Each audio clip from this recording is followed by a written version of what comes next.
Halo semua, selamat datang kembali di channel kami, channel yang membahas perkembangan dunia pegawai negeri sipil dan P3K.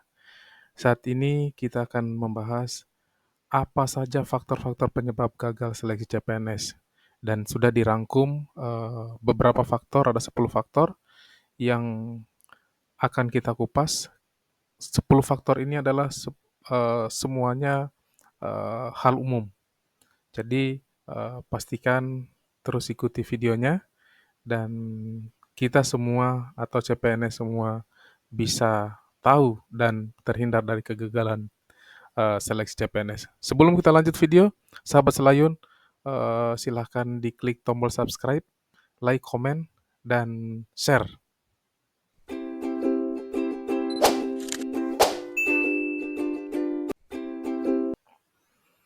Baik, 10 faktor penyebab kegagalan pada saat CPNS, pada saat tes CPNS. Pendaftaran calon pegawai negeri sipil 2024 telah usai, dan pada saat pembukaan mendapat sambutan luar biasa untuk masyarakat Indonesia. Berdasarkan data terbaru di Badan Kepegawaian Negara, antusiasme pada para pelamar terlihat jelas dengan jumlah pendaftar yang mencapai angka fantastis. Artinya, para pendaftar CPNS masih banyak peminatnya selain P3K. Nah, sebelum kita kupas 10 faktor penyebab gagal pada saat tes CPNS, pendaftaran calon CPNS atau pegawai negeri sipil 2024 telah usai dan tercatat sebanyak 727.465 pelamar CPNS di 2024 dan sudah diproses melalui pendaftaran di Sistem Seleksi Calon Aparatur Sipil Negara atau SSCASN. Angka ini menunjukkan betapa tingginya minat masyarakat untuk bergabung dalam jajaran abdi negara. Dari jumlah tersebut, sebanyak 255.120 orang telah berhasil melewati tahap verifikasi dan dinyatakan memenuhi syarat atau MS untuk melanjutkan ke tahap seleksi kompetisi dasar. Nah, apa sih langkah-langkah pendaftaran CPNS? Nah, sebagai pejuang PNS, peserta harus paham betul faktor-faktor yang bisa menyebabkan kegagalan dalam seleksi CPNS 2024 dengan mengetahui hal-hal yang harus dihindari dan hal-hal yang harus cepat dikerjakan. Pelamar harus meningkatkan peluang untuk lolos dan mewujudkan impian untuk menjadi abdi negara atau aparatur sipil negara. Untuk itu, kita ambil dari brilo.net, dari berbagai sumber. Berikut ulasan-ulasan proses dan faktor-faktor penting yang perlu pelamar ketahui.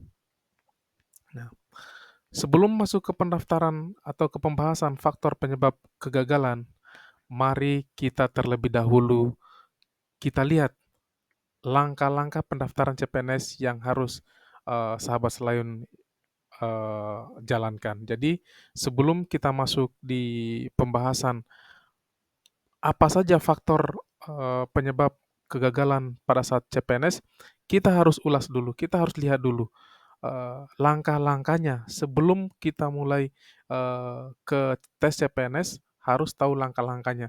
Jangan sampai dari awal sudah tidak bisa lanjut ke tahapan selanjutnya. Dan berikut langkah-langkahnya. Yang pertama itu adalah persiapan dokumennya. Jadi, sahabat Selayun, langkah pertama yang harus kamu lakukan adalah mempersiapkan semua dokumen yang dibutuhkan. Ya, termasuk KTP, ijazah, transkrip nilai, pas foto terbaru, dan dokumen pendukung lainnya sesuai dengan persyaratan formasi yang kamu pilih. Pastikan semua dokumen ini dalam kondisi baik dan masih berlaku.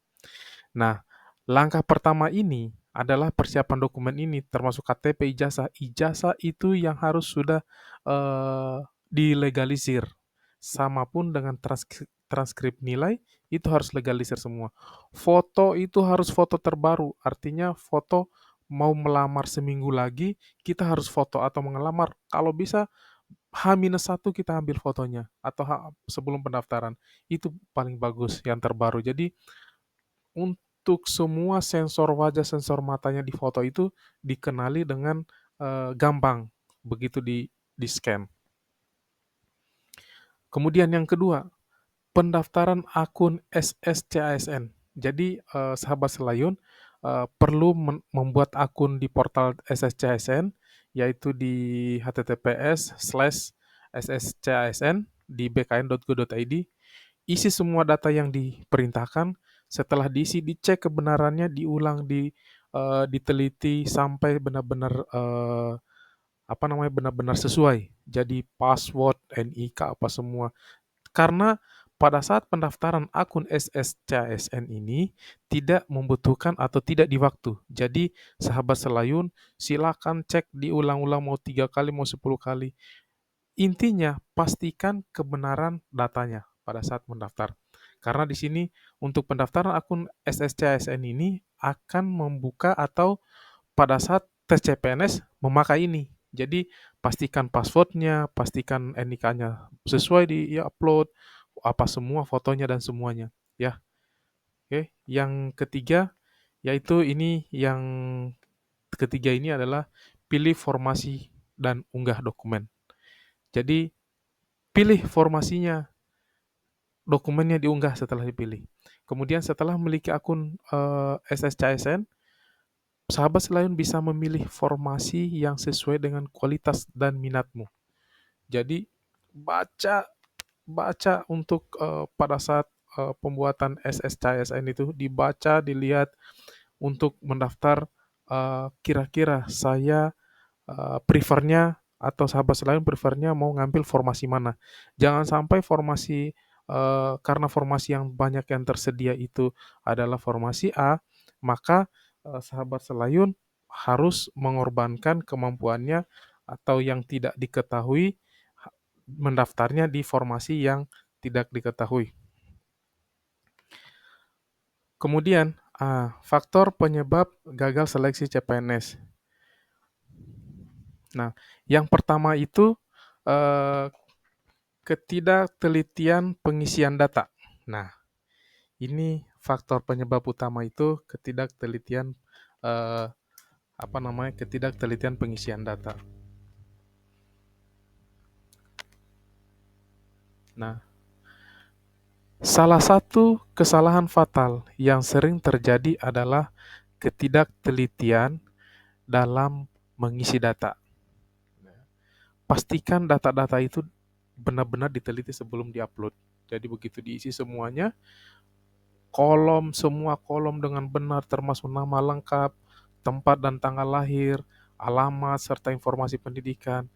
Kesalahan kecil salah ketik, auto typo bisa berakibat fatal dan membuat pendaftaran ditolak. Makanya sebaiknya sahabat Layun pada saat mendaftar CPNS ini hindari kegagalan yang pertama itu pada saat pendaftaran itu kurang teliti.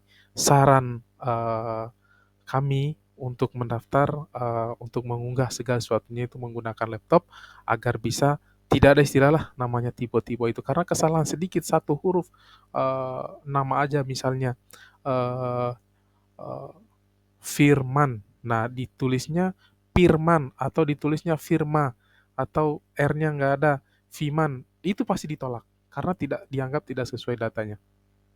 Kemudian yang kedua, dokumen tidak lengkap atau tidak sesuai.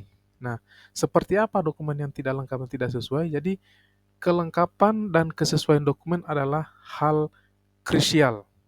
Jadi, krusial ini maksudnya data-data itu kenapa harus lengkap? Karena ini adalah akan dicatat ke masa penginputan DRH, daftar riwayat hidup. Jadi sahabat Selayun tidak boleh datanya kurang lengkap. Saya mau upload dulu ini, yang penting bisa bisa mendaftar. Tidak bisa. Sahabat Selayun harus pastikan sekali upload lengkap. Ya, pastikan sahabat Selayun mengunggah semua dokumen yang diminta, terus KTP, ijazah, transkrip semuanya. Selain itu, perhatikan juga kualitas scan dokumen. Nah, pastikan kalau misalnya sahabat Selayun punya aplikasi scan di handphone, apabila kurang jelas, mending ke warnet atau kemana kalau misalnya masih ada warnet, atau minta tolong ke siapa untuk scan dokumen yang dimiliki sehingga kualitas dokumennya itu mudah dibaca, mudah kena sensor ketika pemeriksaan. Ya, kadang dokumen yang buram atau tidak terbaca bisa menjadi alasan penolakan.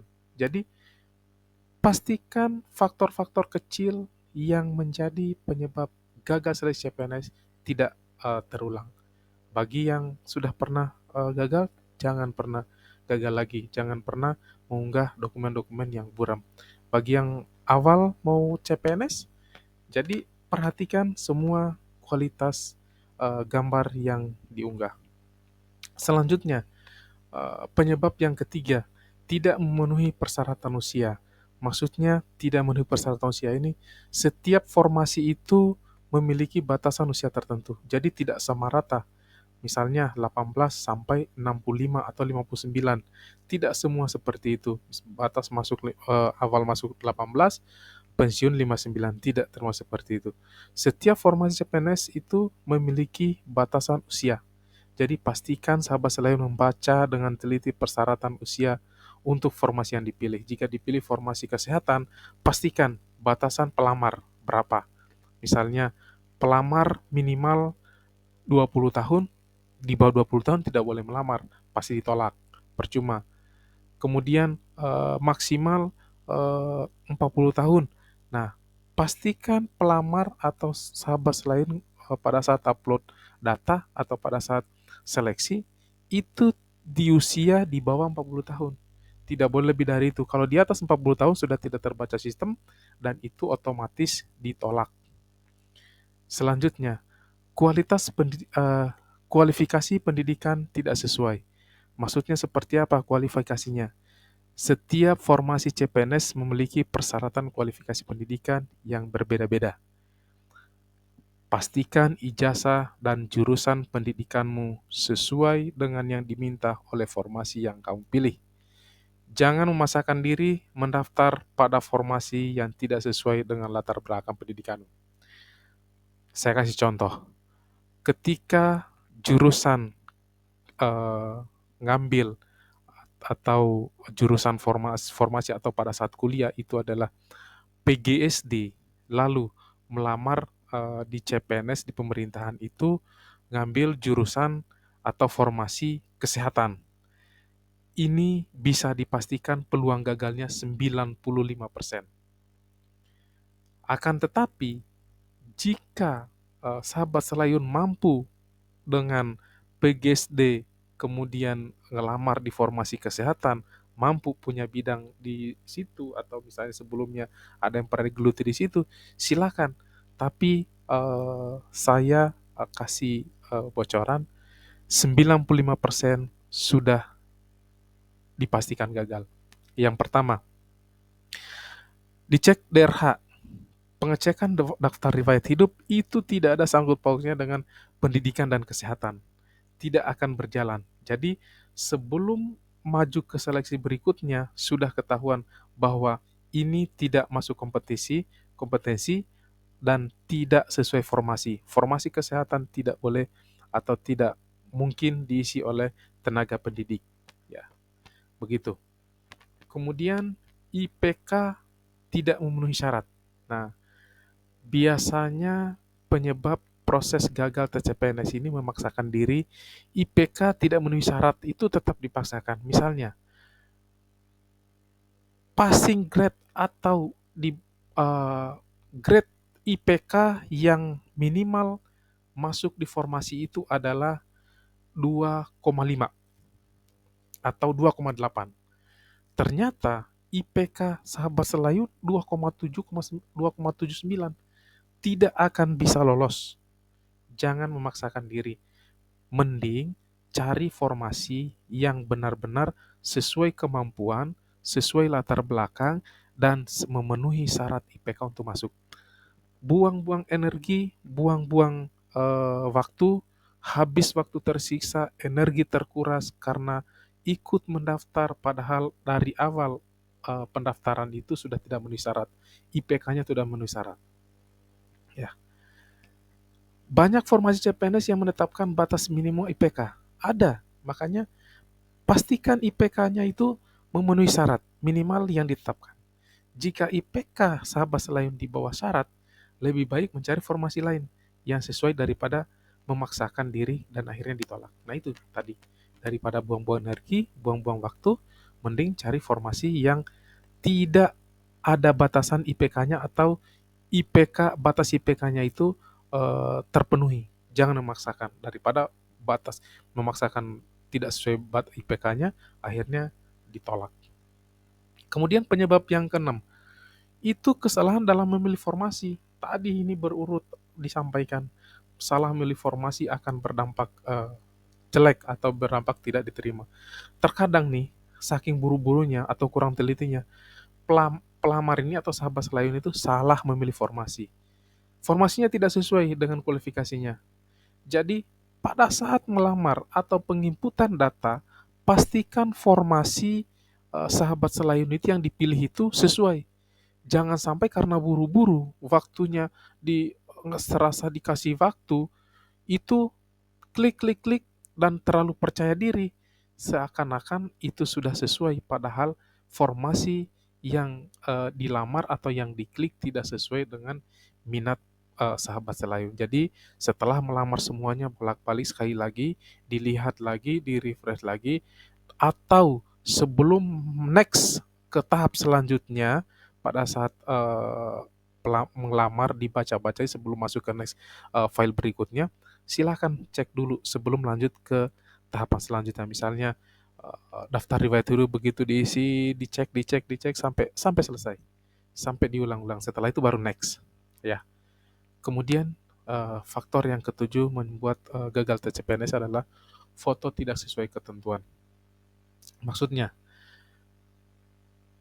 foto yang tidak sesuai ketentuan bisa menjadi alasan penolakanmu. Pastikan sahabat selain mengunggah foto terbaru dengan latar belakang dan ukuran yang sesuai dengan ketentuan yang ditetapkan. Contohnya, sahabat selayun diminta foto setengah badan dengan latar belakang biru. Sahabat selayun input foto setengah badan dengan latar belakang merah. Itu pasti ditolak. Kemudian, foto setengah badan biru tadi sudah benar, tapi fotonya foto selfie, pasti ditolak. Jadi fotonya jelas, pastikan semua fotonya itu yang ditetapkan atau yang diunggah itu sudah sesuai ketentuan, setengah badan, kemudian baju putih, tidak berkacamata. Pastikan baca semuanya, setelah itu unggah foto yang diminta. Misalnya foto setengah badan, tidak berkacamata, kemudian bagi laki-laki tidak berkumis tebal, kemudian uh, apalah di situ persyaratan fotonya harap ditaati. Jangan tidak boleh kacamata, sahabat selain kacamata di foto itu pasti ditolak. Faktor yang kedelapan yang membuat tidak lolos verifikasi berkas adalah itu tidak lolos verifikasi berkas. Itu faktor yang kedelapan untuk gagal untuk tes CPNS. Kemudian setelah sahabat selayun mengunggah semua dokumen, petugas akan melakukan verifikasi tuh. Pastikan semua berkasmu asli dan dapat dipertanggungjawabkan. Pemalsuan dokumen adalah pelanggaran serius yang bisa mengakibatkan diskualifikasi bahkan tuntutan hukum. Maksudnya begini, tidak lolos verifikasi berkas itu banyak penyebabnya. Misalnya, ijazah sahabat selayun itu karena merasa diri pede, pinter, tidak lulus misalnya S1 bisa beli ijazah, diiming-imingi ada ijazahnya terdaftar di Dikti atau dan sebagainya, terdaftar di Kementerian Pendidikan, ternyata begitu dicek ijazah transkripnya itu tidak terdaftar. Pelanggaran seperti ini bisa dikategorikan melanggar hukum dan sudah pasti 1000% itu diskualifikasi. Jadi jangan coba-coba mempermainkan data. Jadi pastikan datamu asli, misalnya kartu keluarga asli, KTP asli, pastikan semua asli. Tidak boleh ngunggah dokumen palsu karena semua udah terdata online di Indonesia atau di seluruh Indonesia. Jadi ketika input nomor KTP misalnya tidak sesuai dengan di Sdukcapil, itu batal.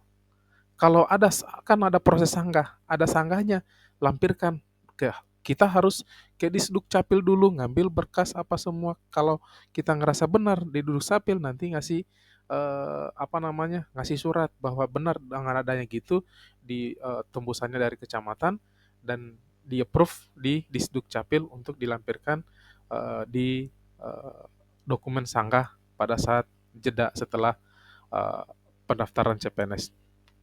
Kemudian salah satu faktor yang kesembilan penyebab gagal tes CPNS adalah terlambat daftar. Nah, jangan remehkan batas waktu pendaftaran. Sistem akun otomatis ditutup saat tenggat waktu berakhir. Hindari pendaftar di menit terakhir untuk menghindari masalah teknis atau server yang lambat karena traffic yang tinggi. Jadi sahabat Selayun, ketika mau mendaftar eh, CPNS, pastikan dari jauh hari penyiapan semua berkas dari jauh hari. Jadi ketika dibuka, langsung mendaftar. Memang hari pertama ada waktunya trafficnya tinggi, ada juga pada saat pelamar hari pertama itu masih landai. Jadi lebih baik lebih awal daripada di akhir-akhir. Memang pada saat pendaftaran kadang diperpanjang, tapi jangan sekali lagi berharap dengan injury time atau penambahan waktu pendaftaran jangan pernah berharap karena ini adalah sistem. Kalau sistem sudah nutup, kita sudah selesai, tidak boleh mendaftar lagi. Penyebab kegagalan pada saat CPNS yang terakhir adalah kurangnya persiapan untuk tes tahap selanjutnya. Maksudnya seperti apa?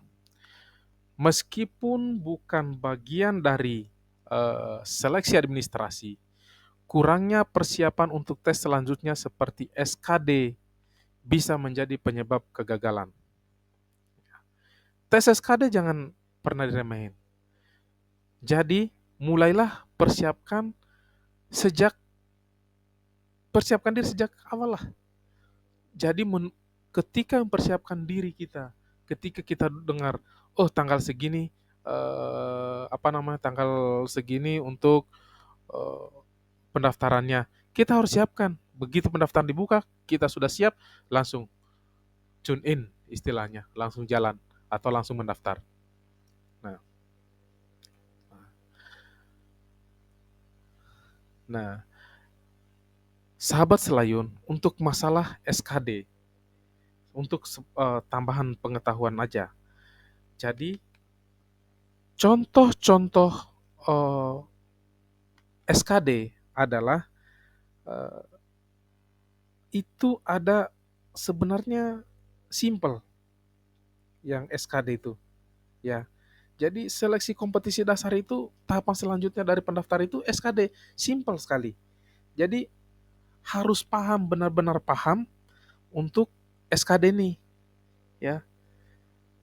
Tahapan-tahapannya SKD pada saat CPNS itu cuman kurang lebih 3 lah yang saya tahu.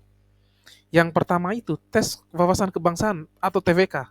Itu harus kita tahu. Wawasan kebangsaan dari SD sampai tamat atau sampai doktor, profesor itu ada SKD, pelajaran SKD atau pengetahuan SKD. Yang kedua, TIU atau tes inteligensi umum. Nah, TIU itu harus benar-benar tes intelijensi. Biasa seperti kurang lebih mungkin seperti psikotes bagi yang sudah pernah psikotes. Kemudian tes karakteristik pribadi atau TKP. Ini sering juga dijalankan baik di swasta maupun di negeri. Nah, tes wawasan kebangsaan itu artinya pengetahuan tentang negara dan pemerintahan itu harus tahu calon CPNS. Kemampuan analisis logis, kemudian kemampuan berpikir kritis. Hasil SKD akan digunakan sebagai salah satu kriteria untuk menentukan kelulusan calon pegawai negeri sipil. Tadi saya sudah sampaikan, jangan pernah sepelekan namanya SKD. Jadi SKD ini adalah eh, salah satu penunjang untuk kelulusan kita. Ya. Kemudian, kompetisi pengetahuan SKD itu harus luas. Pengetahuan umum, pemerintahan, dan lain-lain. Kompetisi keterampilan, kemudian keperlakuan kerja. Ketika tes SKD ini yang ada 3 poin lagi, soal pilihan ganda, soal esai, soal soal kasus. Nah, soal pilihan ganda, tes SKD, saya informasikan. Ada di video saya sebelumnya. Setiap soal itu ada nilainya. Jadi jangan pernah dilewati, isi saja. Kalau misalnya ragu, isi aja. Ikuti naluri, kalau ragu, mana yang bagus ini. Jadi diikuti saja. Jadi setiap 4 A, B, C, D, A misalnya yang A salah, dapat poin 1, yang mendekati, misalnya B mendekati yang terbenar, itu ada poinnya 2, yang sedikit lagi benar atau C itu mendapat 3, dan yang paling benar atau D itu akan mendapatkan nilai 4. Ya. Nah, itu saja mungkin nanti akan kita buat video lagi yang selanjutnya apa kiatnya agar bisa lulus tes PCPNS maupun P3K ya. Jadi dengan memahami dan menghindari faktor-faktor penyebab kegagalan yang kita buat video ini, tolong dilihat sekali lagi bagi pelamar, bagi sahabat Selayun. Pelamar bisa meningkatkan peluang untuk lolos untuk seleksi CPNS. Ya, prosedur, ketelitian, kesiapan, pemahaman itu persyaratan kunci utama untuk kelulusan. Jadi semua siapkan semuanya, jangan pernah abaikan, ini gampang, jangan pernah. Ya, itu saja mungkin ulasan video 10 faktor penyebab gagal tes CPNS. Lebih dan kurangnya mohon maaf. Ini hanya sekedar sharing. Mudah-mudahan para calon ASN atau PNS pegawai negeri sipil itu atau calon abdi negara diterima, atau para calon tes seleksi CPNS mudah-mudahan diterima. Amin ya robbal alamin. Dimudahkan segala sesuatunya dan terhindar dari kesalahan-kesalahan dan kehilafan pada saat tes awal. Sekian.